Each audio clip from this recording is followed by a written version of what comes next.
Salut, je m'appelle Seb Muller et bienvenue sur USM Fabrication. Alors aujourd'hui les amis, on va à nouveau travailler un petit peu dans l'urgence. J'ai un client qui est un petit peu embêté, qui m'a demandé de lui fabriquer le plus rapidement possible un axe. Alors un axe qui est assez conséquent, hein, diamètre 140 extérieur, longueur 550, 580 il me semble. On verra ça plus près sur le plan tout à l'heure. Donc on va directement passer à l'action. Mais par contre, cette fois-ci, pas de traditionnel, on va tout faire sur l'Optimax 590. Vous allez voir à quel point c'est pratique, efficace et robuste. Hein, mis à part la programmation, je veux dire, on retrouve la même rigidité, comme je dis toujours, que les HB de l'époque. Et vous allez voir, je vais vous montrer un petit peu de plus près ce coup-là, la programmation. Hein, je programmerai en direct au pied de la machine. Comme ça, voilà, on verra que c'est vraiment du super efficace et pas du trafiqué. Donc on passe tout de suite à l'action les amis. Avant ça, n'oubliez pas le pouce bleu. C'est super important hein, pour que je puisse me faire référencer sur YouTube, hein, pour qu'on puisse faire un petit peu plus connaître ce métier en voie de perdition. Donc voilà, je compte sur vous les amis et je vous dis à tout de suite. Voilà les amis, donc ce petit brut là, enfin petit, c'est relatif. Diamètre 140, en 42 C4 traité, qui est accroché au bout de mon palan, qui m'aide grandement à faire des pièces qui sont un petit peu lourdes et hors normes. C'est vrai que je le dis souvent, mais ce palan, il est quand même super pratique.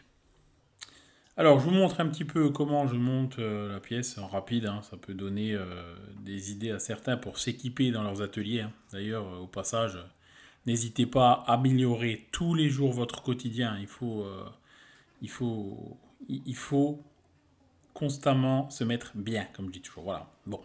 Là, donc c'est le cymblot que je me suis fabriqué pour maintenir la pièce, hein, parce que je vais faire des portées de lunettes dessus.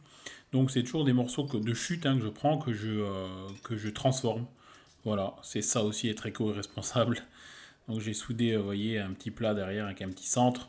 Je suis venu tourner pile le diamètre de mon arbre. Comme ça, je peux usiner plus ou moins entre pointes, hein, enfin en l'air, mes deux portées de lunettes, voilà, sans avoir à faire de centre sur une pièce longue, hein, ça aurait été beaucoup trop risqué. Je trace rapidement mes deux portées de lunettes que je vais mettre à égale distance d'un bout de l'arbre et de l'autre, comme ça je ne vais pas avoir besoin de dérégler ma lunette en longueur. Et je vais également tourner les deux mêmes diamètres hein, au centième, que je fais toujours moi. Que ce soit exactement les mêmes, comme ça vous n'avez pas du tout besoin de dérégler votre lunette. Alors voilà, c'est ça aussi, se faciliter le travail. Hein. Et faites vraiment une portée de lunettes super lisse. Hein. Faut pas que l'état de surface soit pourri, hein, entre guillemets. Sinon vous allez avoir l'état de surface de votre arbre qui va pas être terrible. Voilà. Quitte à lui mettre un petit coup de toile, ça facilitera grandement l'usinage par la suite. Dressage de face et les petits diamètres qu'on va tourner, que vous verrez par la suite. On voit un petit peu l'Optimax. Hein. Là, j'ai réglé mon brut. J'ai usiné mes deux portées. Là, je vais retourner l'axe. Non, pardon, je ne vais pas retourner l'axe. Je vais sortir le cymblot. Et y mettre la lunette. Pareil, la lunette, vous voyez, avec un petit palan comme ça, plus besoin de la porter à la main. Bon, sur Tradi, je les porte encore à la main. Mais c'est vrai que dans mon coin CN, là, il est optimisé. Voilà, donc je mets ma lunette en place. Ça pareil, c'est des choses qu'il faut faire. Faut se prendre le temps de le faire. Faut pas être dans l'urgence tout le temps en fond la caisse quand on met. Ou surtout au début quand on apprend, après par la suite quand on est habitué ça va, mais beaucoup de tourneurs ont peur de la lunette. Hein. C'est compréhensible hein, parce que c'est quand même dangereux. Voilà. Donc là, j'ai réglé mes touches de la lunette. Je mets toujours une petite goutte d'huile, vous voyez. Et je surveille pendant la première minute, disons, que la pièce ne se fait pas sortir des morts. C'est souvent le cas. Alors, vous voyez le plan hein, qui doit être plus âgé que moi, je pense. Donc, ce que j'ai fait, moi, je m'en suis refait un au propre. Voilà. C'est aussi ça la réussite d'une pièce, hein, c'est être bien organisé et que tout soit clair. Bon. Allez, c'est parti. On va commencer donc par rentrer mon brut, rentrer mon outillage. Vous voyez la simplicité un petit peu du casse-neuf. Hein. Voilà, donc je vais faire un dressage, enlever 2,5 en Z, des passes de 0,5, on va pas exagérer parce que voilà, on est quand même en montage lunettes, hein. On va prendre 5 mm d'un coup, mais je vais prendre un petit peu plus. Hein. Sur la vidéo, vous verrez que je prends 1 mm, il me semble. Vous voyez la simulation, c'est rassurant sur Cas9 parce qu'en fait, ça va vraiment montrer ce qui va se passer dans la réalité. Quoi. Voilà, donc mon outil plaquette W, hein, vous voyez, je prends 1 mm de passe, là, 1 mm 5, moi je crois, il me semble, je ne sais plus exactement.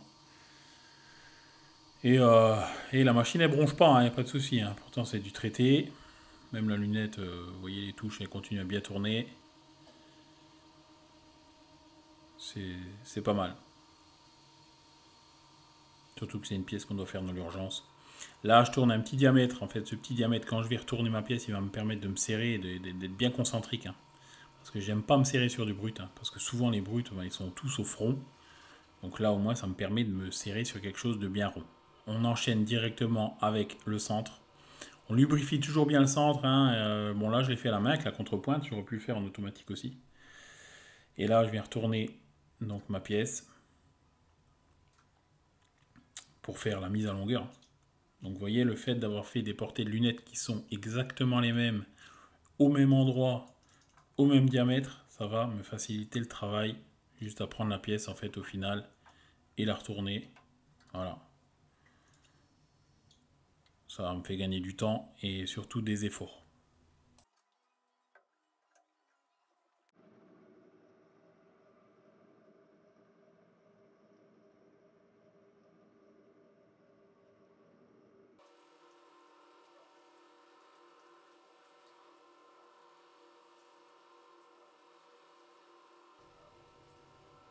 Voilà, on a fait donc le dressage de l'autre côté, mise en longueur, petit centre. Là, je vous montre rapidement comment je démonte la pièce. Enfin, surtout, c'est pour démonter la lunette. Hein. Je suis obligé de démonter la pièce, sortir la lunette. Et là, on peut faire un montage plus traditionnel hein, en tournage. Voilà, la partie délicate, je dirais, de la lunette est passée. Là, on est un peu plus serein, on est un peu plus tranquille. Et on peut travailler un peu plus normalement. C'est pas mal de perte de temps en mise en œuvre, hein, de travailler avec la lunette, de faire les portées lunettes, de se faire un cymblot, tout ça. Mais bon, voilà. Quand on a des pièces qui sont volumineuses et sur lesquelles on doit toucher la mise en longueur et tout ça, on est obligé de le faire. Alors, on peut le faire en fraisage aussi. Hein. Si vous avez par exemple une alaiseuse, souvent dans les grosses sociétés, quand vous avez des gros bruts, ce qu'ils font, ils dressent la face en fraisage, ils centrent et ils font une rotation 180 degrés de la table et ils font pareil. C'est vrai que ça peut le faire. Bon, mais généralement les tourneurs ils se débrouillent et ils font un montage lunette. C'est voilà, ça c'est la même personne qui fait tout. Je pourrais le faire sur ma fraiseuse, effectivement. Peut-être qu'un jour on le fera, ça peut être sympa de toujours en montrer en vidéo. Mais voilà, souvent j'utilise la lunette, je suis habitué comme ça et ça va tout aussi vite, je dirais. C'est juste un tout petit peu plus dangereux. On passe à l'usinage, donc plaquette DNMG, outil couteau. Alors plaquette niche, rayon de 0,8 avec briscopo. Alors je bosse 99% du temps avec niche. Hein. C'est des plaquettes qui ont fait leur preuve chez moi en tout cas. Allez, on va donc ébaucher le premier côté. Donc je sélectionne mon outil, je règle ma face, hein, donc mon origine, Z. Et je vais donc aller dans le mode dessin. Je mets ma passe, donc 2,5 mm au rayon, ça va faire des passes de 5 mm. Je laisse une surépaisseur en X de 1 mm et je laisse une surépaisseur en Z de 0,4. Ensuite, je viens donc tout simplement dessiner mon profil avec les cotes X et Z. Rien de plus simple. Hein. Honnêtement, la prise en main du mode dessin, allez, même pour un tourneur traditionnel, je dirais un quart d'heure et c'est bon, vous maîtrisez la chose. En plus, tout est modifiable, tout est paramétrable. Bon, ça fait un peu d'ombre au tournage tradi, j'avoue, hein, mais c'est tellement facile qu'on aurait tort de s'en priver. Voilà. Donc c'est parti. Allez, je gère mes points d'approche. Le... La configuration du point d'approche a changé là, dans la nouvelle version. C'était encore l'ancienne version du soft que j'avais. Et là, je vous montrerai ça la prochaine fois, je fais donc ma simulation comme d'habitude. Donc, en fait, ce qui se passe à l'écran, c'est ce qui va se passer dans la machine, tout simplement. Et comme je le disais tout à l'heure, c'est rassurant. Allez, je vous laisse un petit peu regarder l'usinage.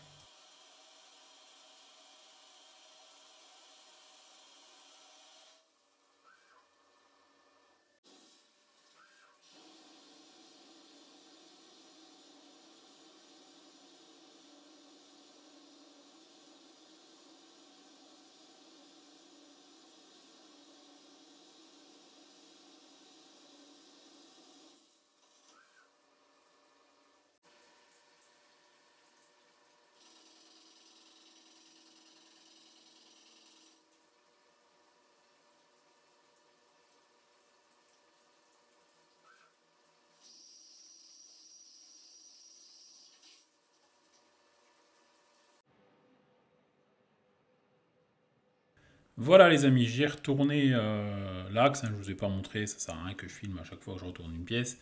Donc je suis en mordou serré sur le premier côté qu'on a usiné. Et là je vais juste vous montrer rapidement, si vous avez un simple diamètre à tourner par exemple, hein, hors du mode dessin, donc usinage simple, mode buté.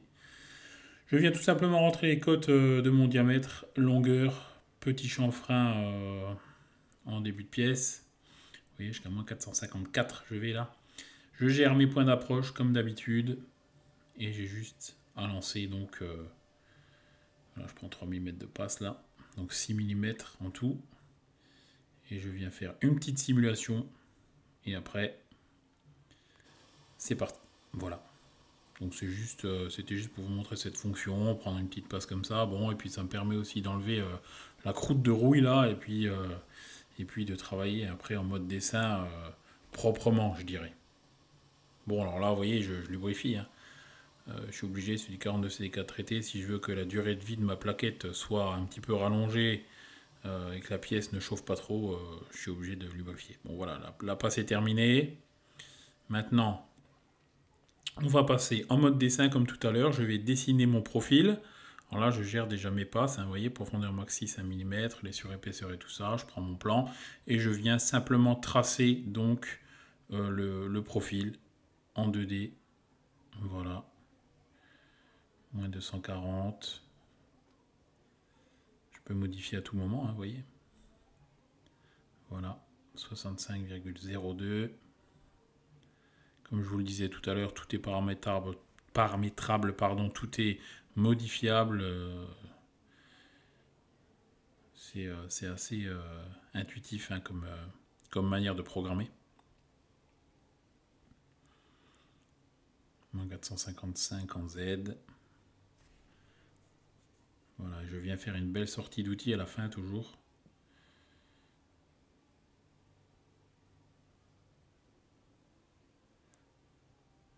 Vous voyez là. Hop. Je sors en dehors du profil. Ensuite, je fais mes petits chanfreins.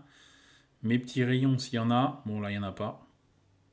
Alors je vous ai pas dit, hein, mais c'est un arbre de pont élévateur hein, que je suis en train de faire.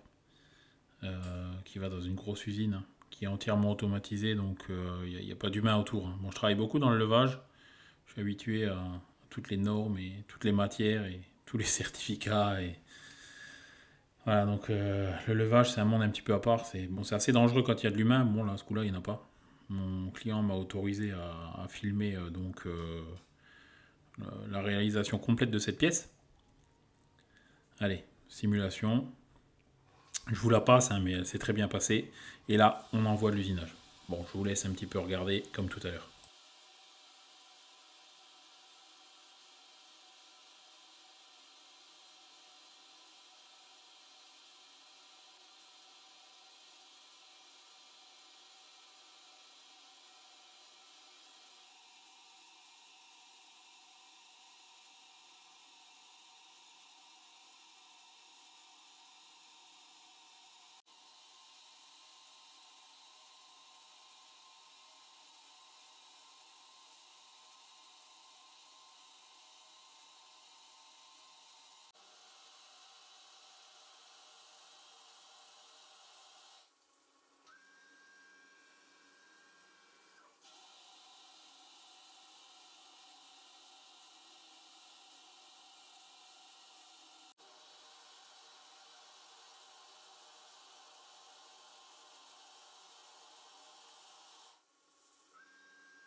Vous avez vu les amis, il a fait chaud, hein.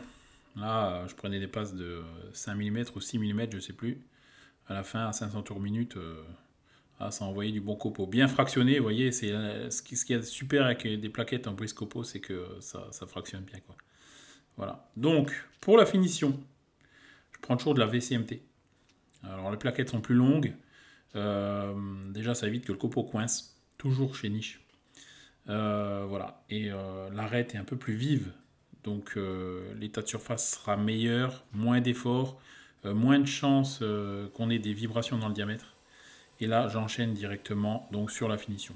Alors, ce qui est important quand vous usinez une pièce, c'est toujours, il y a vraiment un truc fondamental dans l'usinage, c'est une ébauche complète de la pièce et ensuite une finition complète. Voilà. Sauf si c'est vraiment une grosse pièce de bourrin, euh, que vous pouvez finir le premier côté d'un coup au centième direct et l'autre côté d'un coup, je vous le conseille pas parce que la concentricité sera mauvaise. Voilà.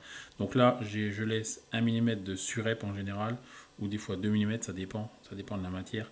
Je prends la moitié de ce qui reste, donc je laisse 0,5 dessus, je mesure et je prends le reste. Au moins, je veux dire, je suis sûr de la cote.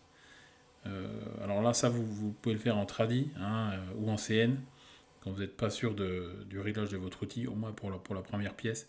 Après, pour le deuxième côté, je veux dire, vous pouvez faire confiance au réglage de votre outil si vous êtes sur CN. Voilà, pareil, donc, dans le deuxième côté, je vais lui mettre une finition directe, vous voyez, dans le mode dessin, une surépaisseur de 0,5 au rayon, donc 1 mm au diamètre, et en Z, je laisse 0,250. Je règle mon approche, hein, par rapport à ce que j'ai déjà ébauché, et là, donc voilà, vous voyez la finition, voilà, en simulation, et ça va être la même chose, hein, qu'on va réaliser sur la pièce. C'est instantané en fait la programmation, hein. Programmé et 2 secondes après vous êtes en train de faire des copeaux, c'est quand même super.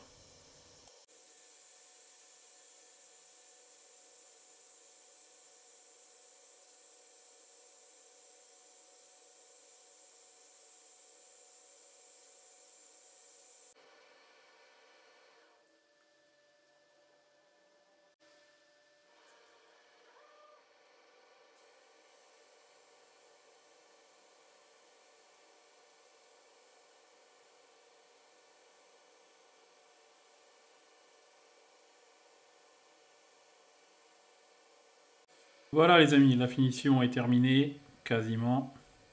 Il nous reste encore une chose à faire, hein, c'est une gorge frontale. Alors je ferai peut-être un tuto un jour sur la réalisation des gorges frontales, c'est vrai que c'est pas évident. Là je l'ai filmé comme ça, c'est un outil qui vous permet en fait de plonger dans la face, hein, tout simplement. Vous voyez. Là, il s'agit d'un simple dégagement, hein, c'est rien de bien précis, mais voilà, il faut la faire quand même, et ça se fait pas avec n'importe quel outil.